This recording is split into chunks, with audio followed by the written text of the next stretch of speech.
हाथी घोड़े तोप तलवारें फौज तो तेरी सारी है, लेकिन जंजीर पे जगड़ा राजा मेरा अब भी सब पे भारी है।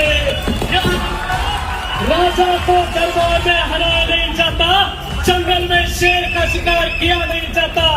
अपनी बराबरी अपने वालों से ही की जाती है। अरे बाप के साथ खेल खेला नहीं जाता। यानंतर देशाच्या राजकारणातील शिवालय आणि महाराष्ट्राच्या राजकारणातील शहरांनी आदरणीय पद्मविभूषण शरदचंद्रजी पवार साहेब बोलतात, हात वर करायचा, जोरदार करायची।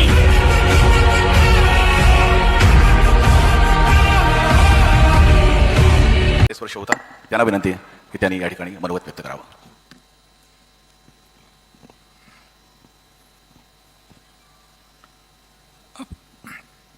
आपल्या सर्वांचे आवडते आणि लाडके स्वर्गीय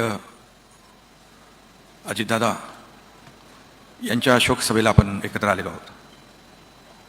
मी त्यांना भावपूर्ण श्रद्धांजली अर्पित करतो। परंतु अशी वेळ आपल्यावर इतक्या लवकर येईल असं कोणालाही स्वप्नात देखील वाटलं नव्हतं। खरं म्हणजे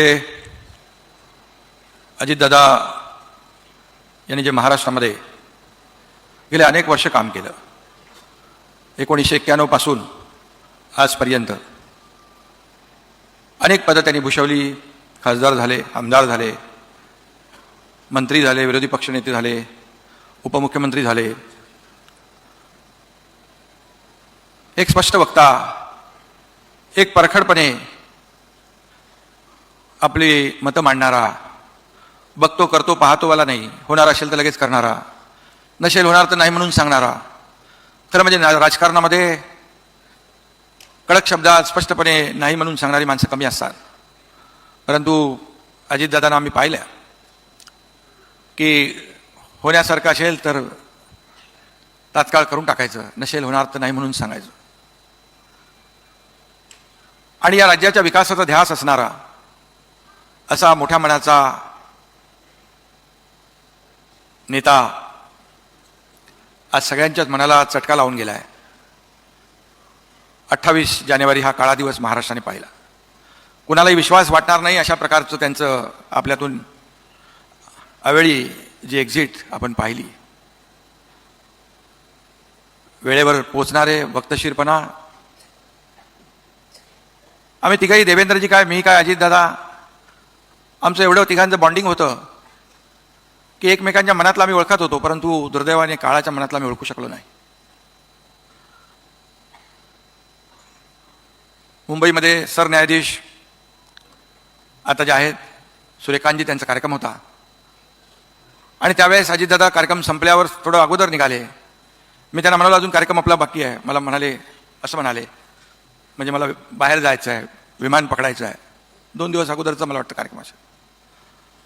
परंतु 28 तारखेला सकाळचं जे काही घटना घडली ती अतिशय धक्कादायक, वेदनादायी आणि मनाला न पटणारी आणि कुणाचाही विश्वास न बसणारी अशा प्रकारची दुर्दैवी घटना या महाराष्ट्राने, देशाने पाहिली।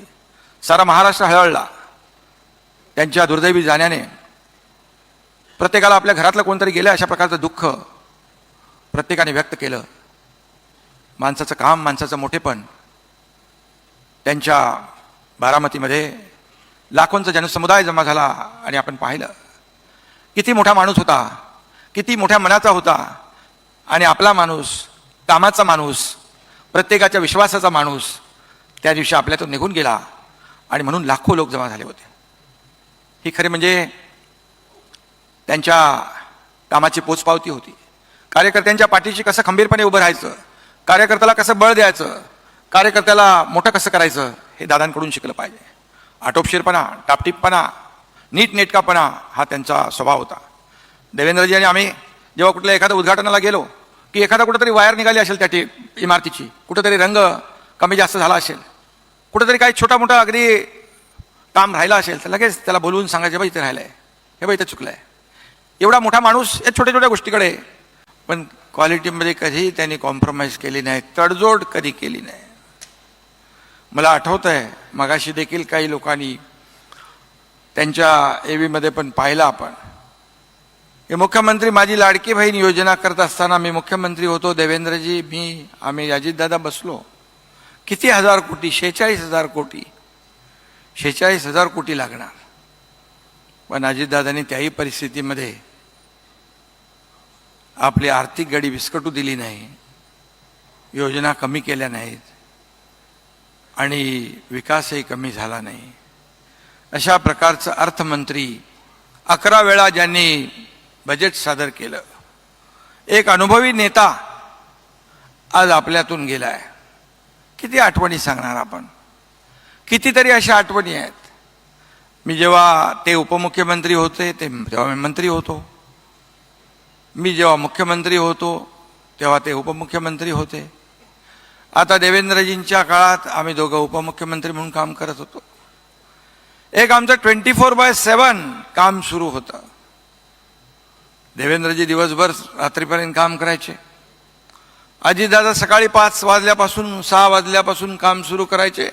कधी कधी अधिकाऱ्यांना 6 वाजता 7 वाजता बोलवायचे, अधिकाऱ्यांची परपट व्हायची, धावपळ व्हायची. मी रात्री उशिरापर्यंत पहाटेपर्यंत काम करायचो. एवढं आमचं बॉन्डिंग जे 24/7 होतं, मी तर म्हणेन ट्रँगल ऑफ स्टॅबिलिटी, अशा प्रकारचं काम आम्ही करत होतो. आणि आता निवडणुका संपल्या होत्या, आता सगळं स्थिर स्थावर होत होतं आणि काळाने अशा प्रकारचा घात केला. खरं म्हणजे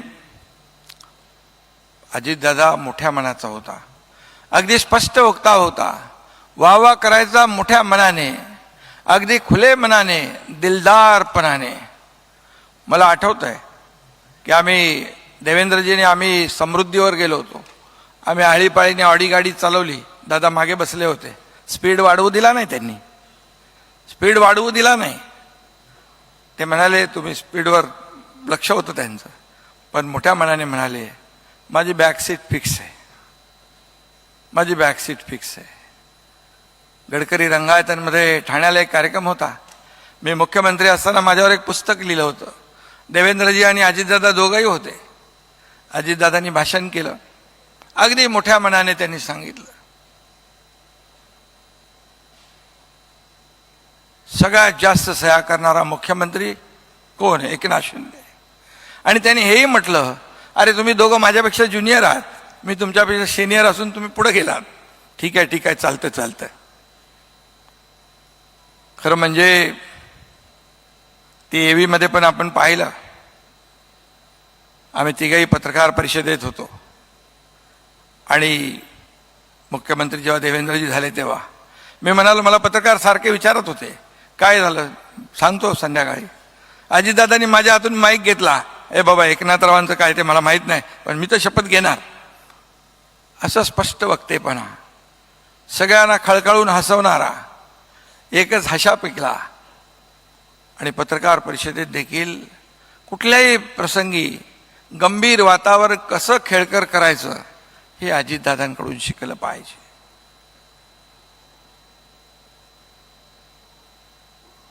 त्यांनी एवढं काम केलंय. आणि मंत्रिमंडळात देखील आम्ही ज्या योजना केल्या त्यानंतर काटकसर कशी करायची हे मंत्रिमंडळात देखील सांगायचे. ते सगळ्या मंत्र्यांना, कुठेही तुम्ही कुठली घोषणा करू नका, अशी परिस्थिती आपली आहे, असं अगदी स्पष्ट वक्तेपणा देखील. आणि आम्हाला वयाने ते मोठे होते, माझ्यापेक्षा अनुभवाने मोठे होते. खरं म्हणजे वडिलकीचा सल्ला देखील ते नेहमी द्यायचे.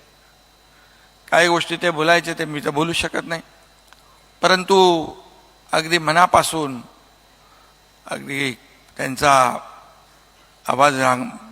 आवाजामध्ये जे काही जरब होती, सगळ्या गोष्टी होत्या आणि प्रशासनावर खूप पकड होती. पण मी जाता जाता एवढंच सांगेन की असा माणूस पुन्हा होणे नाही. अजितदादा पुन्हा होऊ शकत नाहीत. असे माणसं दुर्मिळ असतात आणि त्यातले अजितदादा होते. आणि खरं म्हणजे त्यांच्या मनामध्ये देखील असं प्रत्येकाला वाटतं. 6 वेळा उपमुख्यमंत्री झाल्यानंतर कोणाला वाटणार नाही, परंतु ते शल्य. माझा नंबर फार मागचा आहे, मला बराच टाईम आहे. कुठल्याही करिअरसाठीच्या, पण असं कधीही मनात आलं नाही की आबा जातील आणि त्यानंतर दादा देखील अचानकपणाने असे जातील. आणि म्हणून दादांना भावपूर्ण श्रद्धांजली मी अर्पण करतो. अनेक उद्योगपती इथं आहेत, त्यांच्यासाठी सांगतो. Many industrialists are sitting here. I would like to tell them, this man used to wake up at 5 o'clock. 6 o'clock he used to start his work. 6:15, 6:20 he used to be seen on the streets of Baramati or in any meeting where he used to call people and start meeting. माणसं 10 वाजता दिवस सुरू करतात, 12 वाजता दिवस सुरू करतात. The politicians usually start day by 9:30, 10, 11. But this man used to start day at 6 o'clock. एवढा कष्ट घेणारा, सकाळी 6 वाजल्यापासून संध्याकाळी 10-11 वाजेपर्यंत काम करणारा, ज्या माणसाला महाराष्ट्रात नाही, देशात तोड नाही, असा हा नेता होता. आणि म्हणून आज त्यांच्याविषयी आदरांजली वाहताना आम्हालाही फार दुःख होतंय, आपल्या सगळ्यांनाच दुःख आहे. आणि हा जो धक्का आपल्याला बसलेला आहे तो मला नाही वाटत कधी महाराष्ट्राच्या राजकारणातनं आपण कधी विसरू शकू. दादा गेल्याने महाराष्ट्राची मोठी हानी झाली. महाराष्ट्राचा अर्थसंकल्प 11 वेळा त्यांनी मांडला. मग अशीच आकडेवारी पाहिली, ही जी सगळी प्रगती महाराष्ट्राची झाली त्याचे एक साक्षीदार आणि प्रमुख भूमिका बजावणारे दादा होते. आणि म्हणून आज ज्याला स्वतःचा मतदारसंघ बांधायचा आहे, ज्याला स्वतःच्या मतदारसंघाचा विकास करायचा आहे, त्यांनी एकदा तरी आयुष्यात बारामतीला जाऊन विकास काय असतो हे पाहिलं पाहिजे. आणि म्हणून दादांनी स्वतःच्या बारामतीची काळजी घेतली आणि महाराष्ट्राची काळजी घेतली. असा नेता पुन्हा होणे नाही. आणि म्हणून जाताना मी एवढेच म्हणतो, चिठ्ठी ना कोई संदेश जाने वो कौन सा देश, चिठ्ठी ना कोई संदेश जाने वो कौन सा देश, जहां तुम चले गए एक आह भरी होगी, एक आह भरी होगी. एकसंघपणाने या मैदानात अधिक ताकदीनं काम करावं हे दादांचं स्वप्न होतं. आणि हे स्वप्न पाहत असतानाच नियतीने मोठा घात केला. मी दादांना फार जवळून पाहिलं अलीकडच्या काळात. प्रचंड महत्त्वाकांक्षी आणि कुठल्याही आव्हानाला तोंड देण्याची मानसिकता असणारे दादा मी फार जवळून बघितले. आणि म्हणून आज मला म्हणावं लागतं की प्रचंड मोठ्या महत्त्वाकांक्षेची राख रांगोळी त्या अपघाताने झाली. आज अजित पर्वाचा अस्त झाला असं म्हटलं तर वावगं ठरणार नाही. खरं म्हणजे वाऱ्यासारखा महाराष्ट्रभर फिरणारा दादा एका क्षणात शांत कसा झाला हे आजही महाराष्ट्राला कोडं आहे. अजितदादांना टापटीप आवडायची, पण व्यक्तिगत संबंध अजितदादा फार सुरेख सांभाळायचे. अनेक असे प्रसंग आहेत की ज्या प्रसंगातून मी पक्षाचा अध्यक्ष होतो, त्यावेळी असे अनेक प्रसंग आहेत की एखाद्या मतदारसंघातल्या एखादी गोष्ट करायची असेल तरी दादांचा फोन यायचा, आपल्याला हेच केलं पाहिजे, हे स्पष्ट मतभेद झाले तरी मला हेच वाटतं असं सांगून फोन ठेवायचे. त्यामुळे स्वतःचं मत मांडायला दादा कधी कसरले नाही. आम्ही एका पक्षात फार वर्ष काम केलं. काँग्रेस पक्षातून राष्ट्रवादी पक्षाची स्थापना झाली. आदरणीय शरद पवार साहेबांच्या नेतृत्वाखाली पवार साहेबांचे त्यांच्यावर प्रचंड मोठं संस्कार होते. आणि मी फार जवळून बघितलं अलीकडच्या काळात की पवार साहेबांच्यावर त्यांचं प्रचंड प्रेम होतं. आज खरं म्हणजे पवार साहेबांचा, मी तर म्हणेन आजही पवार साहेबांचा हुकमी एक्का अजित पवारच होते. एवढा अजित पवारांच्यावर शरद पवारांचा त्यांच्या कर्तबगारीवर फार मोठा विश्वास होता. आज खरं म्हणजे आपण सगळे दादांना एकत्रित निरोप देण्यासाठी इथं आलोय किंवा श्रद्धांजली वाहण्यासाठी येतोय. मी नेहमी त्यांना म्हणायचो आबा गेल्यानंतर, दादा मी लहान आहे, आबा जाण्याच्या आधी आबा मोठे आहेत, तुम्ही मध्ये आहात, माझा नंबर फार मागचा आहे, मला बराच टाईम आहे.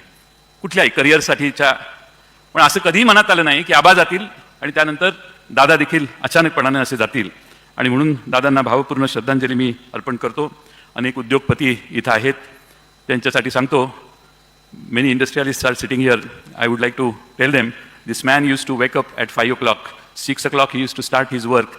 6:15, 6:20 he used to be seen on the streets of Baramati or in any meeting where he used to call people and start meeting. माणसं 10 वाजता दिवस सुरू करतात, 12 वाजता दिवस सुरू करतात. The politicians usually start day by 9:30, 10, 11. But this man used to start day at 6 o'clock. एवढा कष्ट घेणारा, सकाळी 6 वाजल्यापासून संध्याकाळी 10-11 वाजेपर्यंत काम करणारा, ज्या माणसाला महाराष्ट्रात नाही, देशात तोड नाही, असा हा नेता होता. आणि म्हणून आज त्यांच्याविषयी आदरांजली वाहताना आम्हालाही फार दुःख होतंय, आपल्या सगळ्यांनाच दुःख आहे.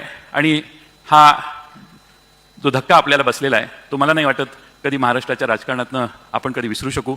दादा गेल्याने महाराष्ट्राची मोठी हानी झाली. महाराष्ट्राचा अर्थसंकल्प 11 वेळा त्यांनी मांडला. मग अशीच आकडेवारी पाहिली, ही जी सगळी प्रगती महाराष्ट्राची झाली त्याचे एक साक्षीदार आणि प्रमुख भूमिका बजावणारे दादा होते. आणि म्हणून आज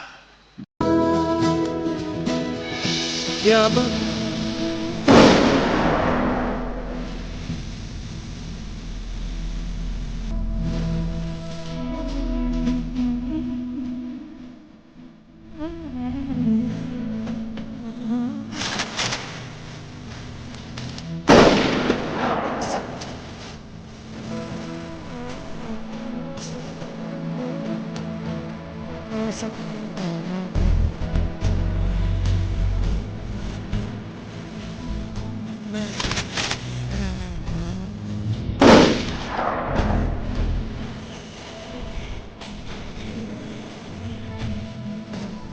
it.